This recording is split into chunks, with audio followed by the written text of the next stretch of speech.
बिस्मिल्लाहिर्रहमानिर्रहीम। शुरू अल्लाह के नाम से जो बड़ा मेहरबान और नहायत रहम वाला है।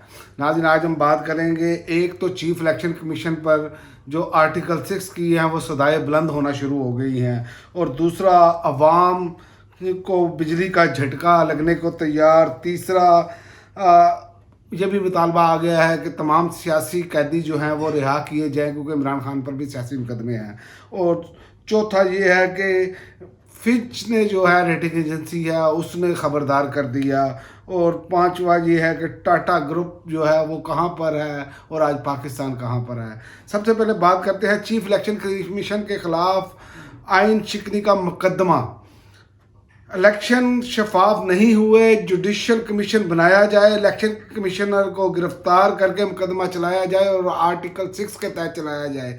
सेनेटर्स ने यह मुतालबा कर दिया, जिनमें सेनेटर मुश्ताक और ताहिर बजिंजो हैं।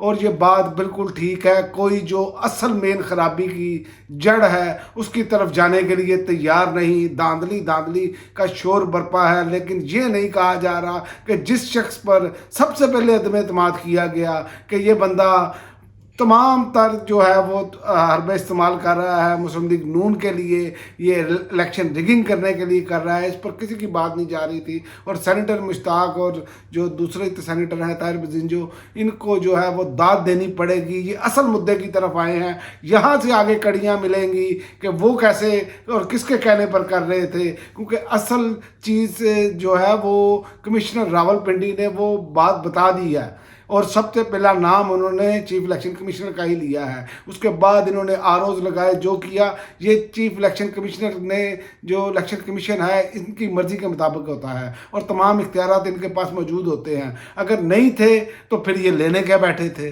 फिर इनको रिज़ाइन करना चाहिए था अपने ओहदे से। तो लिहाजा ये मुतालबा बिल्कुल दुरुस्त है और इनके ख़िलाफ़ कार्रवाई होनी चाहिए, क्योंकि ये बुनियादी हक पर डाका डाला गया है। आईनी करते करते तो इन्हें इलेक्शन कमीशन तो हो जाती है, जो इसने तौहीने अवाम की है इसका कौन पूछेगा, इसको कौन इस पर जो है वो फंदा टाइट करेगा कि जिसने अवाम का बुनियादी हक ही छीन लिया। जमहूरियत की बुनियाद ही जो है वोट है, और जब रिग किया जाएगा, और जो आपके सामने है जो सूरत हाल चली है इस दौरान वो भी हमारे सामने है, वीडियोज़ आ गई हैं।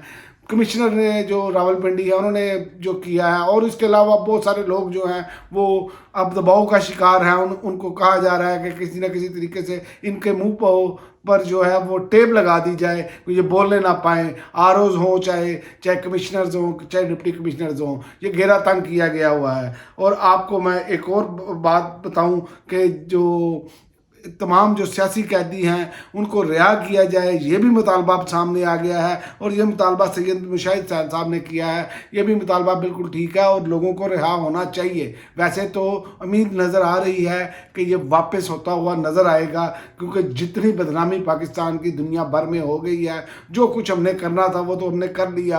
पाकिस्तान पर बदनामी का एक दाग लगा दिया कि किस तरह रिगिंग की गई, किस तरह, अगर आपने रिगिंग करनी थी तो फिर आलमी मुबसरीन को ना बुलाते, जैसा सूरत हाल की। और वैसे भी जैसे बदज़बानी आलमी मीडिया के साथ की जा रही है, बदतमीज़ी की जा रही है, वो भी हमारे सामने है। तो ये जो चीज़ें हैं ये पाकिस्तान के इमेज को नुकसान पहुंचा रही है। इनका कुछ नहीं जाना, इन्होंने तो जाके घरों में बैठ जाना, अपनी आल औलाद को लेना है और जाकर इन्होंने अपने भाई वतनों को चले जाना है जिनके ये ग़ुलाम हैं, जिनके लिए ये काम करते हैं। मकसद ये है कि नुकसान पाकिस्तान का है, पाकिस्तान की आवाम का है। और जो रेटिंग एजेंसी है फिच, उन्होंने तो पाकिस्तान को वैसे ही खबरदार कर दिया है और वार्निंग दी है, अगर अवामी हुकूमत ना बनी तो दुनिया पाकिस्तान से मुंह मोड़ लेगी और IMF का जो प्रोग्राम है वो भी मुश्किल हो जाएगा। और IMF का प्रोग्राम ना हुआ तो दोस्त ममालिक भी आपको पैसे नहीं देंगे। ये मैं आपको क्लियर कट बता दूं कि जिसके साथ अवामी हमायत नहीं होगी उसको मिलेगा कुछ नहीं। आप ये तजर्बा करके देख लें, लेकिन इस तजर्बे के बाद अगर नाकामी हुई तो फिर उन लोगों का क्या असर करना चाहिए। वो जो बैठे हैं, जो अभी तक बाज नहीं आ रहे मुस्लिम लीग नून को किसी ना किसी तरीके से ऊपर लाने के लिए, तो फिर उनके खिलाफ क्या होगा, क्योंकि पाकिस्तान को तो ऐसा नुकसान पहुंच चुका होगा कि पाकिस्तान का दोबारा उठना इंतहाई मुश्किल होगा। तो تو یہ ہمیں سوچنا چاہیے. یہ انٹرنیشنل ادارے یہ سارا کچھ بتا رہے ہیں اور ہم ہیں خواب خرگوش میں پڑے ہیں, ہمیں کوئی اندازہ ہی نہیں ہے کہ پاکستان کا کیا نقصان ہو چکا ہے. اور میں آپ کو ایک اور بات بتا دوں, اتنا نقصان ہو چکا ہے ہمارا کہ بھارت کا ٹاٹا گروپ کا جو سائز ہے وہ $365 ارب سے بڑھ گیا ہے, جو پاکستان کے جی ڈی پی سے زیادہ ہے. یہ ان کا ایک ادارہ ہے اور مفادات اور انا اور ضد نے پاکستان کو کہاں پر پہنچا دیا ہے یہ آپ کے سامنے ہے. اور ابھی بھی اگر ہم باز نہ آئے تو یہ معاملہ مزید خراب ہوگا. ابھی بھی ہم کو سوچنا چاہیے, ہمارے جو صاحب اقتدار لوگ ہیں, جو فیصلہ ساز ہیں, ان کو یہ سوچنا ہوگا کچھ بھی نہیں بگڑا, ابھی بھی کچھ نہیں بگڑا. اگر آپ فارم 45 کے تحت دوبارہ سے رزلٹ اناؤنس کریں اور عوامی حکومت کو آنے دیں تو آپ دیکھیں گے کہ یہ پاکستان پھر سے واپس اپنی ترقی کا سفر شروع کر دے گا. اور دوسرا یہ کرنا پڑے گا کہ رول آف لا جو ہے, جسے کہتے ہیں قانون کی بالادستی, اس کو قائم کرنا پڑے گا. ورنہ آگے جو صورتحال نظر آ رہی ہے وہ بہت خوفناک ہے کہ مہنگائی کا ایک طوفان برپا ہونے جا رہا ہے. مہنگائی کے ایک اور طوفان کے حوالے سے میں آپ کو بتا دوں, عوام اب ایک اور بجلی کے جھٹکے کے لیے تیار رہے. عوام کو ایک اور بجلی کا جھٹکا لگنے جا رہا ہے, بجلی مزید مہنگی ہونے کا امکان ہے. یہ ہمارے معاملات ہیں اور ہم ہیں کہ سوچنے کے لیے تیار نہیں ہیں. خدا اب بھی سوچیں. میں آپ کو یہ یقین سے کہہ سکتا ہوں کہ آپ حکومت بنوا بھی لیں ان نوسل بازوں کی, انہوں نے آج پھر ملنا ہے. بٹوارے کے مال پر یہ پاکستان کو چوری کا مال سمجھتے ہیں اور اس میں سے اپنا حصہ جو ہے نا اس پر ان کی لڑائی جاری ہے کہ کون کتنا حصہ لے گا. تو یہ جو لوگ ہیں جنہوں نے اربوں روپیہ ریگنگ کے لیے استعمال کیا لگایا, وہ بھی آپ کے سامنے ہے. اور یہ دیکھ لیں جن لوگوں کو لائے گئے, کوشش سیٹیں دلوائی گئی, اب ایک ایک کر کے چیلنج ہونا شروع ہو گئی ہیں. علیم خان صاحب کی بھی سیٹ جو ہے MNA کی وہ بھی چیلنج ہو چکی ہے, ان کا بھی نوٹیفکیشن جو ہے وہ روکا جائے گا آنے والے دنوں میں, آپ دیکھیں گے. اور دوسری جانب آپ دیکھیں کہ ہم یہاں پر لگے ہیں اور اسرائیل دیکھیں کیسے دندناتا پھر رہا ہے. اسرائیلی وزیر اعظم نیتن یاہو نے بین الاقوامی قوانین کو ماننے سے انکار کر دیا ہے.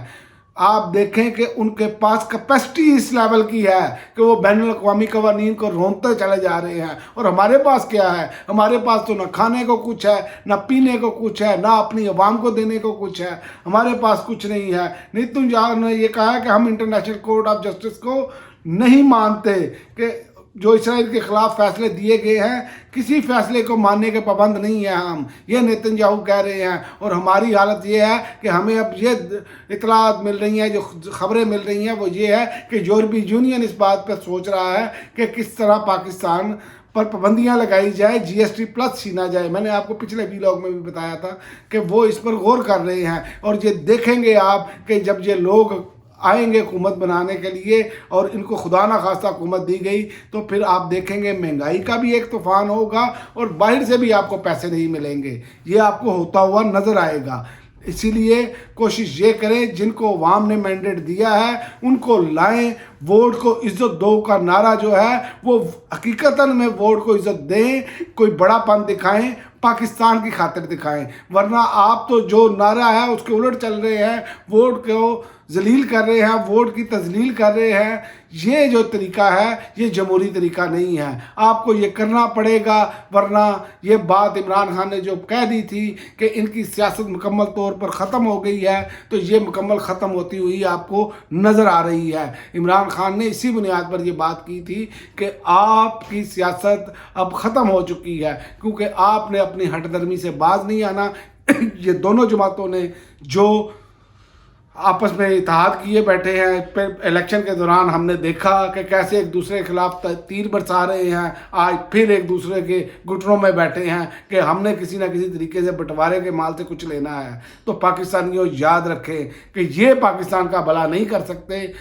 بنجر زمین غلہ اگل سکتی ہے اور بہت کچھ ہو سکتا ہے, لیکن یاد رکھیں یہ نہیں ہو سکتا کہ یہ دو خاندان پاکستان کو ڈلیور کریں. یہ دو خاندان صرف اور صرف یاد رکھیں اپنے آل اولاد کو ڈلیور کریں گے. آپ ان کی جائیداد اور ساسے ہی دیکھ لیں. اب تک کے لیے ناظرین اتنا ہی اجازت دیجیے. اللہ حافظ.